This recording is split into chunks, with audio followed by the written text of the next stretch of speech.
No Hospital Santa Cruz, Rosa Santos empurra seu carrinho de limpeza pelos corredores vazios da madrugada. Eduardo Silveira, o homem mais rico da cidade, está em coma há 3 meses e seus próprios filhos autorizam desligar os aparelhos para acelerar a herança. Eduardo está abandonado para morrer, enquanto os médicos desistem dele como um caso perdido. O que ninguém percebe é que a faxineira invisível observa tudo e não vai aceitar essa injustiça. O que Rosa faz com plantas medicinais da sua avó é inacreditável. Mas antes de continuar a história, se você, assim como nós, acredita na justiça e que ninguém deveria morrer abandonado pela própria família, se inscreva no canal para não perder nenhuma história emocionante. Obrigado. Agora vamos voltar à nossa história. Rosa Santos empurrou o carrinho de limpeza pelo corredor silencioso do Hospital Santa Cruz. Eram quase 11 da noite e os corredores estavam vazios, iluminados apenas pelas luzes de emergência que criavam sombras dançantes nas paredes brancas. Aos 58 anos, Rosa conhecia cada canto daquele hospital como se fosse sua própria casa. 15 anos trabalhando ali, sempre no turno da madrugada, sempre invisível. O som dos seus passos ecoava pelo corredor enquanto ela se dirigia para o quarto 304, a suíte presidencial onde estava internado Eduardo Silveira. O homem mais rico da cidade, dono de uma fortuna que ninguém conseguia calcular direito, estava ali há 3 meses em coma profundo depois de um infarto fulminante que quase o matou. Rosa parou na porta entreaberta e ouviu vozes tensas vindas do quarto. Reconheceu imediatamente a voz do Dr. Mendonça, chefe da equipe médica, e as vozes dos filhos de Eduardo, Marcos e Patrícia, gêmeos de 32 anos que Rosa conhecia desde que eram adolescentes mimados e cruéis. Não há mais nada que possamos fazer, disse o Dr. Mendonça com tom grave. Os exames mostram atividade cerebral mínima. Ele não vai acordar. Quanto tempo mais vamos manter essa farsa? A voz de Patrícia era fria, calculista. Pai está vegetando há 3 meses. Os aparelhos custam uma fortuna por dia. Patrícia tem razão, doutor. Marcos concordou. Não faz sentido prolongar esse sofrimento. Nosso advogado já preparou todos os documentos. Podemos autorizar a interrupção do tratamento. Rosa sentiu o coração apertar. Eduardo Silveira, por mais que fosse um homem difícil, estava sendo abandonado pelos próprios filhos.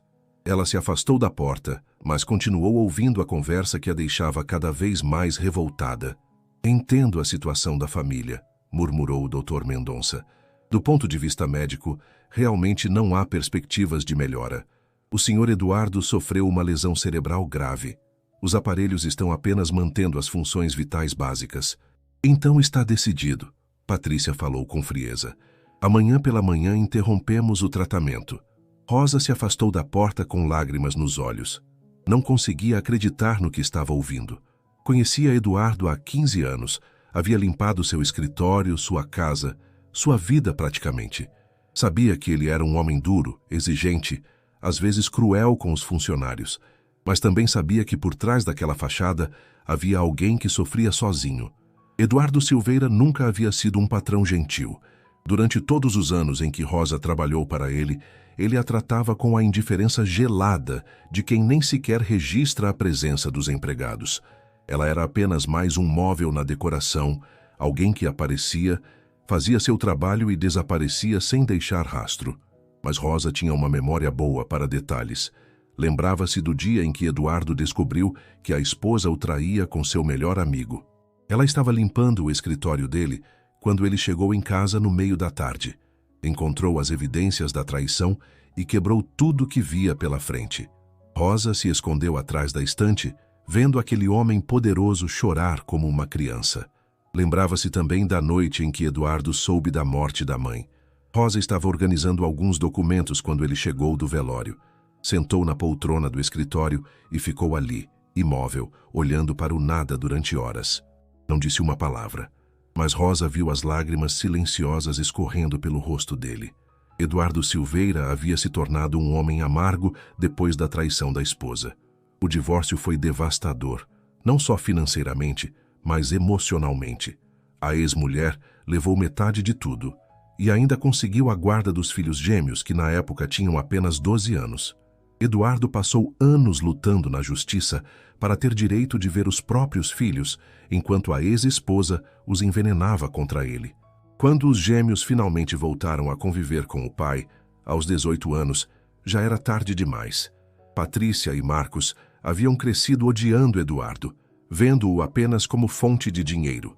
Eles o tratavam com desprezo, visitavam-no apenas quando precisavam de algo. E Eduardo, magoado, respondia com frieza igual. Rosa observava tudo isso de longe, limpando, organizando, sendo testemunha silenciosa da solidão de um homem que tinha tudo, exceto amor. Ela via como Eduardo trabalhava até altas horas para não ter que ir para casa vazia. Via como ele bebia sozinho no escritório, olhando fotos antigas dos filhos pequenos. Via como ele fingia que não se importava, mas na verdade estava se matando de tristeza. E agora ele estava ali, vulnerável, dependente, e os próprios filhos queriam se livrar dele como se fosse um estorvo. Na manhã seguinte, Rosa chegou ao hospital mais cedo que o normal. Não conseguiu dormir a noite toda pensando na decisão da família Silveira. Ela tinha que fazer alguma coisa, mas não sabia o quê. Era apenas uma faxineira. Quem daria ouvidos a ela? Entrou no quarto de Eduardo antes que os médicos chegassem.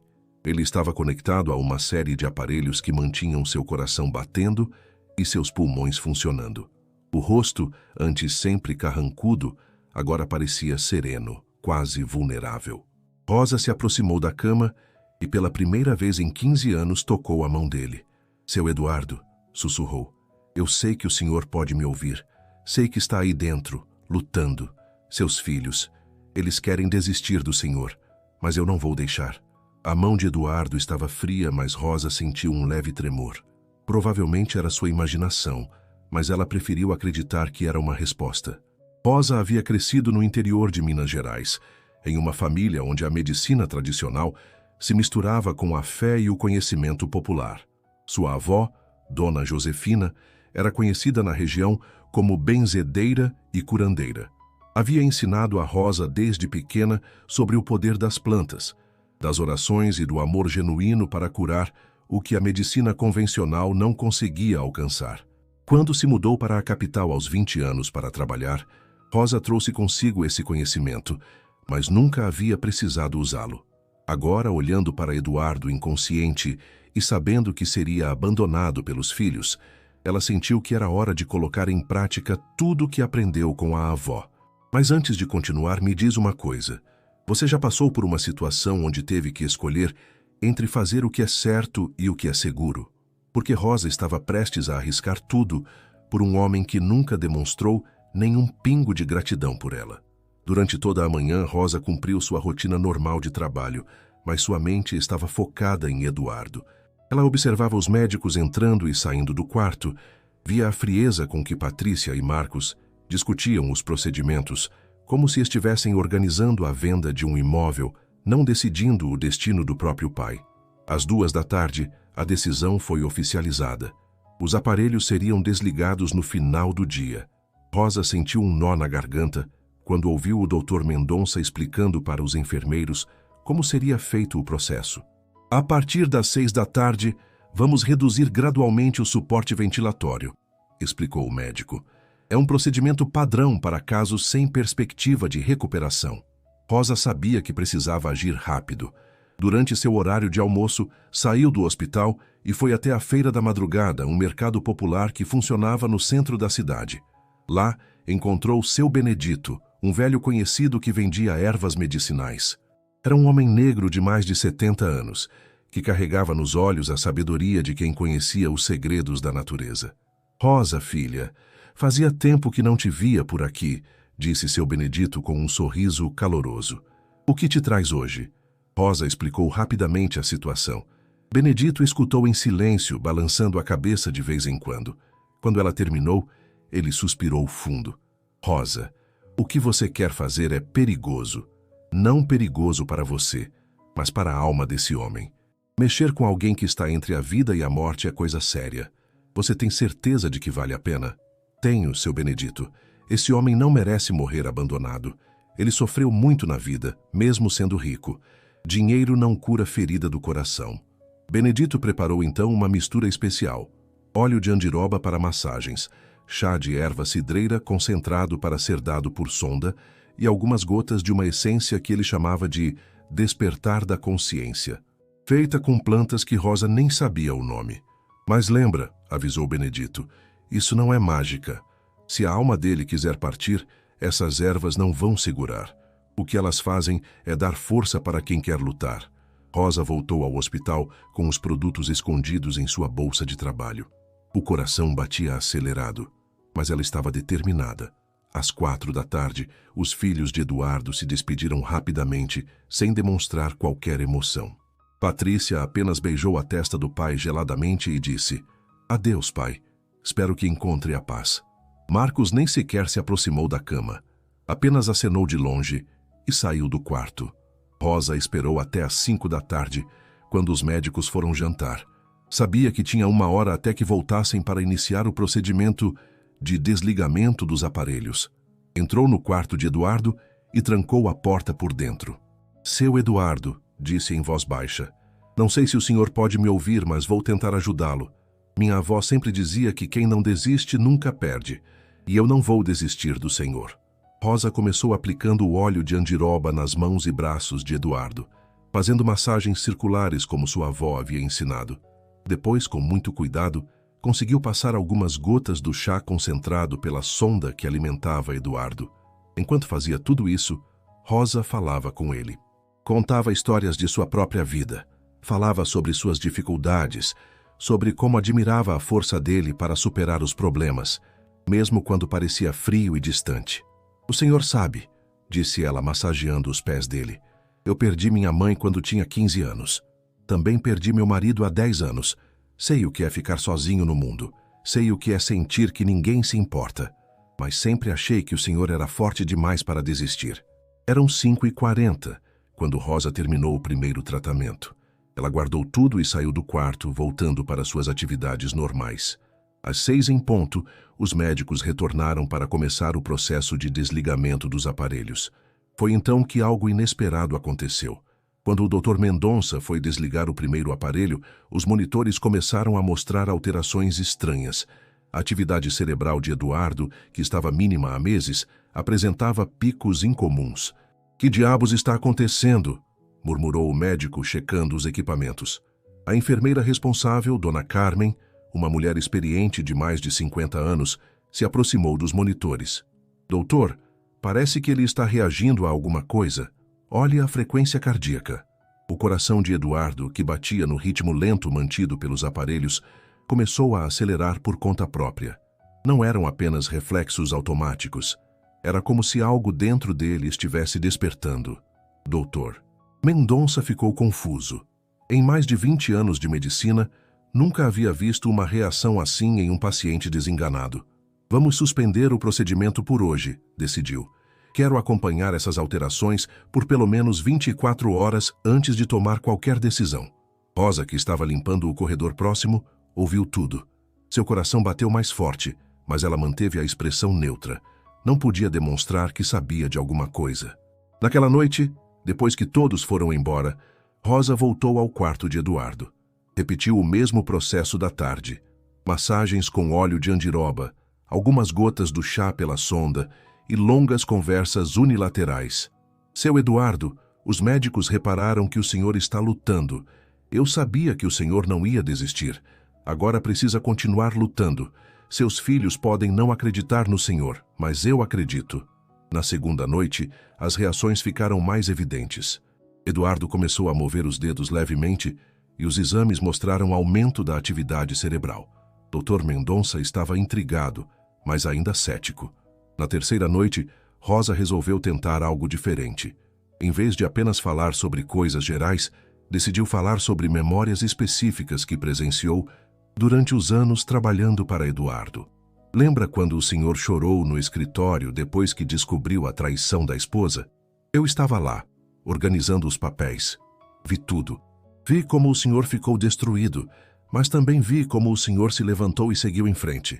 Rosa falou também sobre os momentos em que viu Eduardo sendo carinhoso, mesmo que discretamente. como a vez que ele doou dinheiro anonimamente para o tratamento da filha de um funcionário, como pagou os estudos universitários da filha da cozinheira sem que ninguém soubesse, como manteve no emprego um vigilante que havia sido operado do coração e não podia mais trabalhar pesado. O Senhor sempre tentou esconder, mas eu via tudo. Via como o Senhor se importava com as pessoas, mesmo fingindo que não. É por isso que não posso deixar que desistam do Senhor. Na quinta noite, Eduardo abriu os olhos. Rosa estava aplicando a massagem quando sentiu que ele a observava.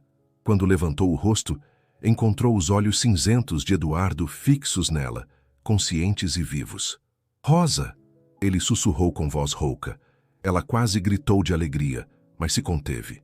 Apenas segurou a mão dele com firmeza. "Eu estou aqui, seu Eduardo. Está tudo bem, o senhor voltou." Eduardo tentou se levantar, mas estava fraco demais. "Quanto tempo?" perguntou. 3 meses, seu Eduardo. O senhor esteve em coma por 3 meses. Eduardo fechou os olhos, processando a informação. Depois olhou novamente para Rosa. "Por que você está aqui? Cadê os médicos?" Rosa respirou fundo. Era hora de contar a verdade. Seus filhos, eles desistiram do Senhor. Os médicos também. Iam desligar os aparelhos, mas eu não deixei. Tenho cuidado do Senhor todas as noites. Eduardo ficou em silêncio por alguns minutos, assimilando a informação. Rosa viu várias expressões passando pelo rosto dele. Surpresa, tristeza, raiva e, por fim, uma emoção que ela nunca havia visto antes nos olhos dele. Gratidão. "Você me salvou", disse ele finalmente. "O senhor se salvou, seu Eduardo. Eu só dei uma forcinha." Pausa aqui por um segundo e me responde. Você consegue imaginar o que deve ter passado pela cabeça de Eduardo nesse momento? Descobrir que foi abandonado pelos filhos, mas salvo por alguém que ele mal notava que existia? Dr. Mendonça quase desmaiou quando chegou pela manhã e encontrou Eduardo acordado e consciente. Chamou imediatamente toda a equipe médica para uma bateria de exames. Os resultados eram impressionantes. Eduardo não apenas havia recuperado a consciência, mas todas as suas funções cognitivas estavam intactas. "É um milagre médico", murmurou Dr. Mendonça para os colegas. "Em 40 anos de carreira, nunca vi nada assim." Quando Patrícia e Marcos chegaram ao hospital, receberam a notícia com uma mistura de choque e contrariação mal disfarçada. Esperavam encontrar o pai morto, não recuperado milagrosamente. "Como isso é possível?" Patrícia perguntou ao médico. "Ontem vocês disseram que não havia esperança." "Não sabemos explicar", admitiu Dr. Mendonça. "Seu pai apresentou uma recuperação que desafia todos os protocolos médicos." Eduardo observava os filhos com um olhar que Rosa nunca havia visto antes. Era um olhar de quem finalmente enxergava as pessoas pelo que realmente eram. "Patrícia, Marcos", disse Eduardo com voz ainda fraca, mas firme. "Preciso conversar com vocês."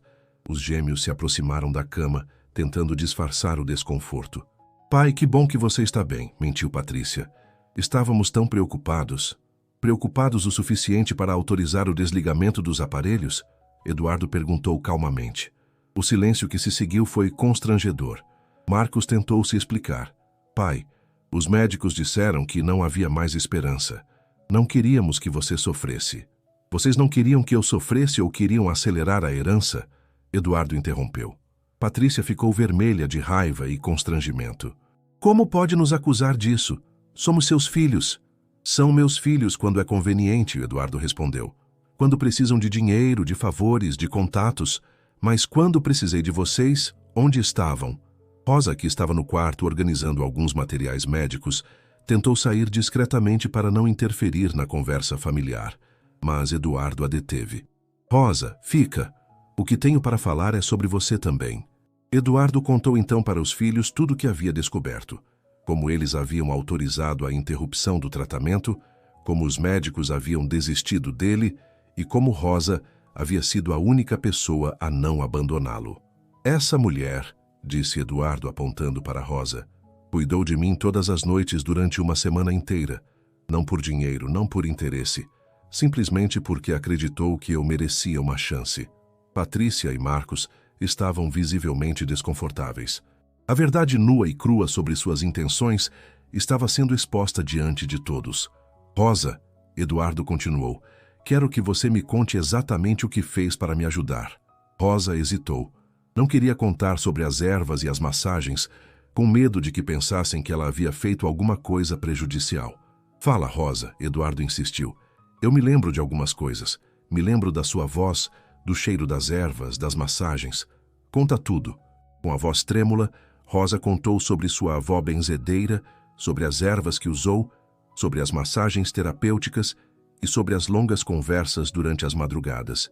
Eu não fiz nada de errado, disse ela com medo de ser criticada.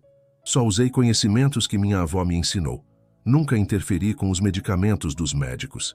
Dr. Mendonça, que estava ouvindo tudo, ficou fascinado. Rosa, você tem conhecimento de medicina popular? Um pouco, doutor. Minha avó me ensinou sobre plantas medicinais. O que você fez foi extraordinário. O óleo de andiroba tem propriedades anti-inflamatórias comprovadas cientificamente. A erva cidreira é um calmante natural, que pode ter ajudado na recuperação neurológica. E o mais importante, suas conversas e seu carinho podem ter sido o estímulo que o cérebro dele precisava para despertar. Eduardo olhou para Rosa com emoção que ela nunca havia visto antes. Rosa, você literalmente me trouxe de volta à vida. Não só fisicamente, mas me fez lembrar de coisas que eu havia esquecido.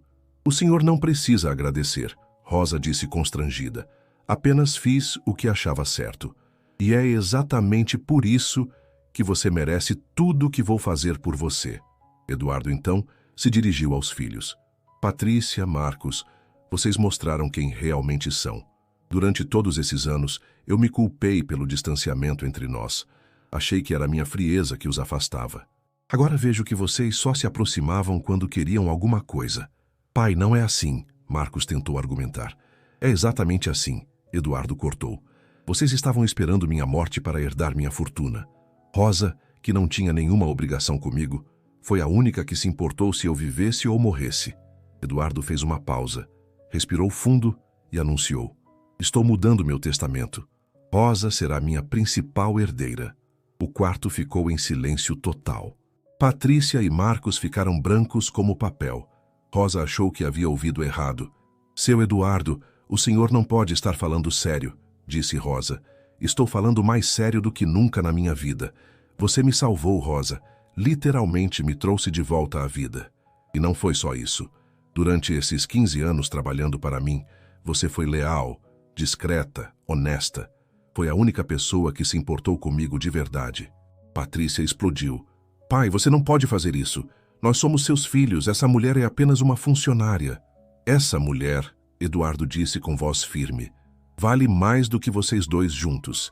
Ela tem algo que vocês nunca tiveram. Coração. Marcos tentou uma abordagem diferente. Pai, entendo que você está grato, mas não precisa exagerar.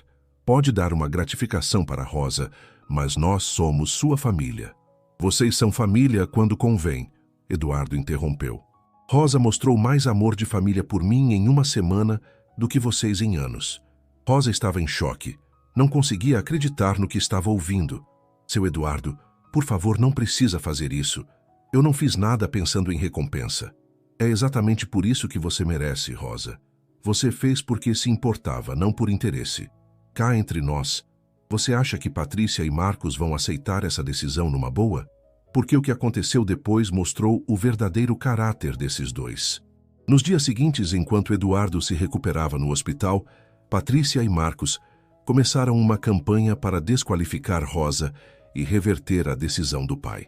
Contrataram advogados, tentaram provar que Rosa havia manipulado Eduardo enquanto ele estava vulnerável, chegaram até a sugerir que ela havia usado macumba para enfeitiçá-lo. Rosa ficou aterrorizada com as acusações. Nunca havia passado por uma situação assim e não sabia como se defender. Seu Eduardo, disse ela numa visita ao hospital, talvez seja melhor o senhor não mudar o testamento. Não quero causar problema na sua família. Rosa, Eduardo respondeu com firmeza, eles não são família. Família se importa, cuida, ama. Você fez isso. Eles não. Eduardo então tomou uma decisão que surpreendeu a todos. Chamou uma coletiva de imprensa diretamente do hospital e contou publicamente toda a história. Falou sobre como os filhos o abandonaram, como os médicos desistiram dele e como Rosa o salvou com dedicação e amor. A história virou notícia nacional. Faxineira salva patrão milionário com medicina popular. Foi manchete em vários jornais. Rosa, que sempre viveu na invisibilidade, de repente se viu no centro das atenções. As reações foram divididas. Muitas pessoas apoiaram Rosa, vendo nela um exemplo de bondade e lealdade. Outras criticaram Eduardo por deserdar os próprios filhos por uma empregada. Mas Eduardo não se deixou abalar pelas críticas. Ao contrário, sua gratidão por Rosa só aumentava. Ele começou a se lembrar de mais detalhes do que havia vivenciado durante o coma. Lembrava-se da voz dela conversando durante as madrugadas, do carinho com que aplicava as massagens, da dedicação em cuidar dele quando todos haviam desistido. Quando finalmente recebeu alta do hospital, Eduardo tomou uma decisão ainda mais radical. Em vez de voltar para sua mansão vazia, foi morar numa casa menor, mais aconchegante, e contratou Rosa não como faxineira, mas como sua assistente pessoal e companheira de vida. Rosa, disse ele no primeiro dia na casa nova, quero que você saiba que isso não é caridade, é reconhecimento. Você me deu uma segunda chance de vida e eu quero aproveitar essa chance ao seu lado. Rosa, ainda tímida e insegura com toda a mudança, aos poucos foi entendendo que Eduardo estava sendo sincero. Ele havia mudado completamente. A frieza e a arrogância haviam dado lugar a uma gratidão profunda e a um carinho genuíno. Patrícia e Marcos continuaram lutando juridicamente contra a decisão do pai, mas perderam todas as batalhas legais. Eduardo estava mentalmente são. Havia testemunhas de tudo o que aconteceu, e Rosa nunca havia pressionado ou manipulado ninguém. 2 anos depois da recuperação milagrosa, Eduardo e Rosa estavam sentados na varanda da casa nova, vendo o pôr do sol. Eduardo, agora com 54 anos, parecia mais jovem e feliz do que Rosa jamais o havia visto. Rosa, disse ele, posso te fazer uma pergunta? Claro, seu Eduardo.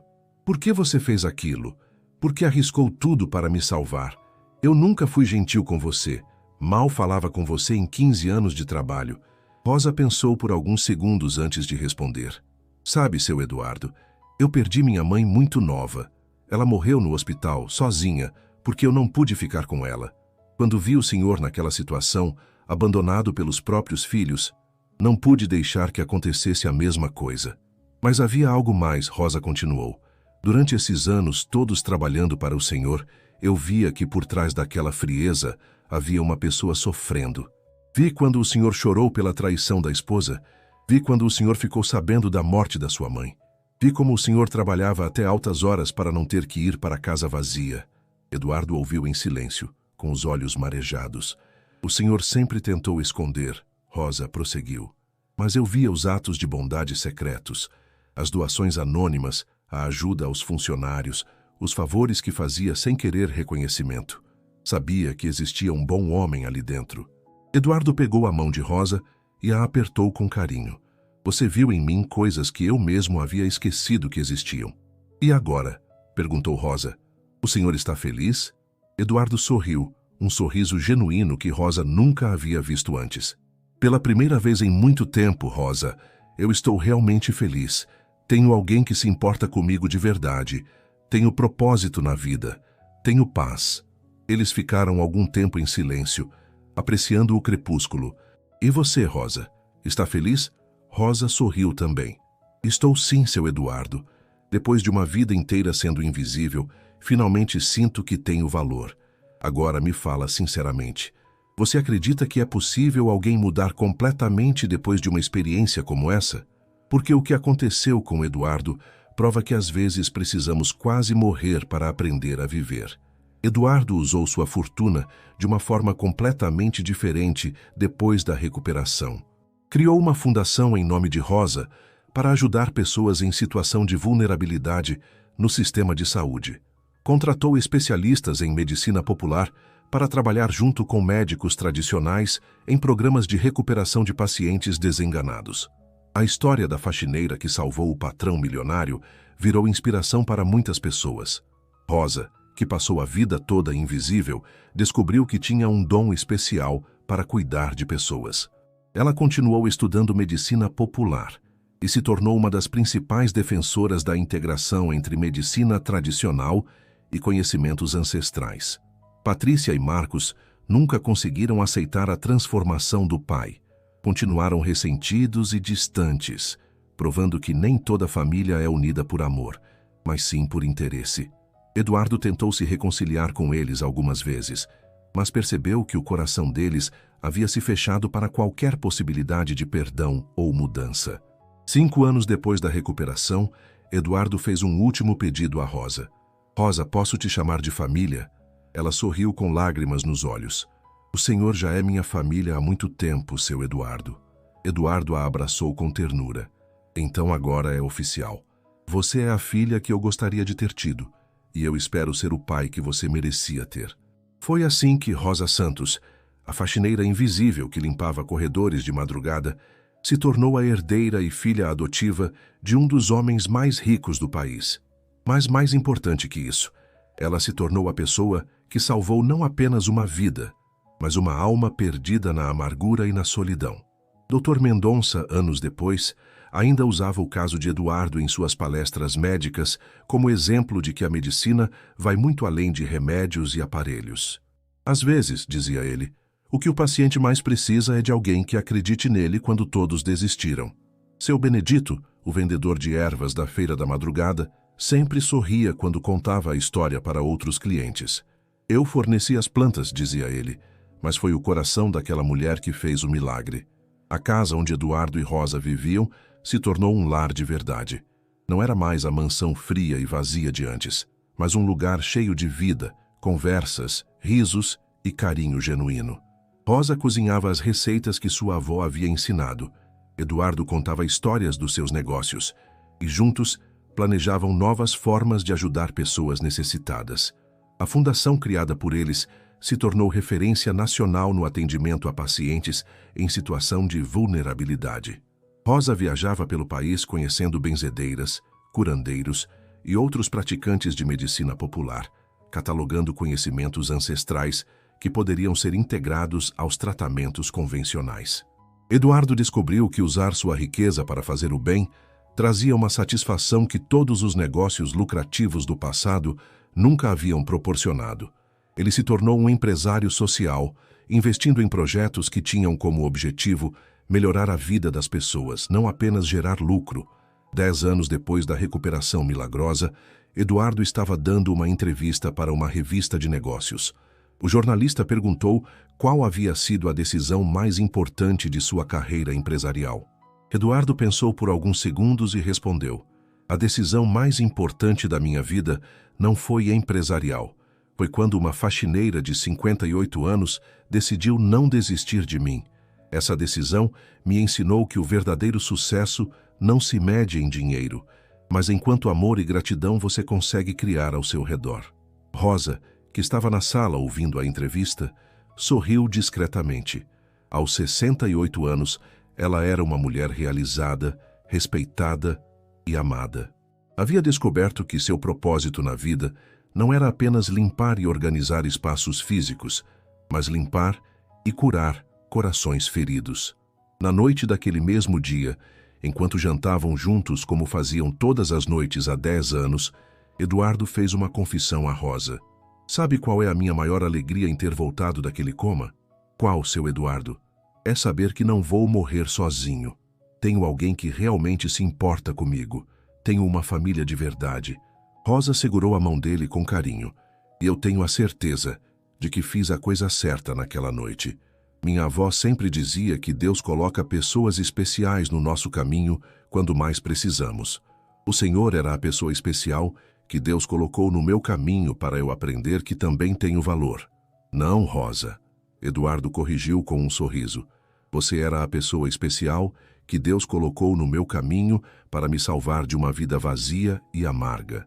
Você me ensinou o verdadeiro significado do amor incondicional.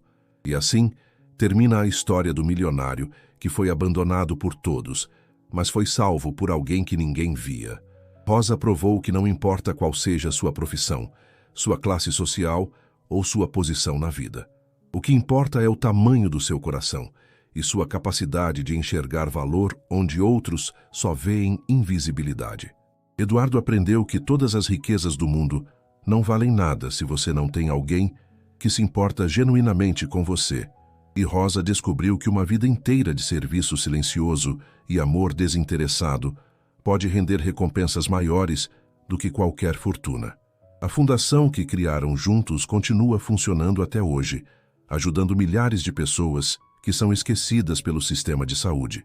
Médicos e curandeiros trabalham lado a lado, provando que a medicina tradicional e os conhecimentos populares podem se complementar para criar milagres. Deixa eu te perguntar uma última coisa. Depois de ouvir essa história, você ainda acha que pessoas simples não podem fazer a diferença na vida de outras pessoas? Porque Rosa provou que às vezes a pessoa mais poderosa do mundo pode ser exatamente aquela que ninguém percebe que existe.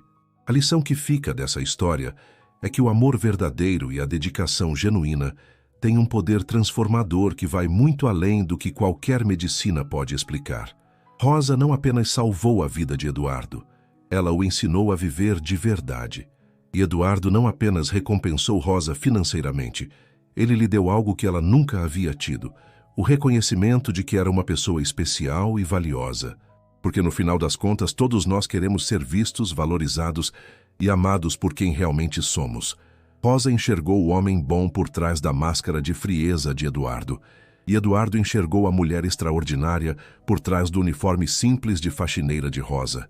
Essa é uma história sobre segundas chances, sobre o poder do amor incondicional e sobre como uma pessoa pode mudar completamente a trajetória da vida de outra. É uma história sobre ver beleza, onde outros só veem insignificância, e sobre encontrar família onde menos se espera.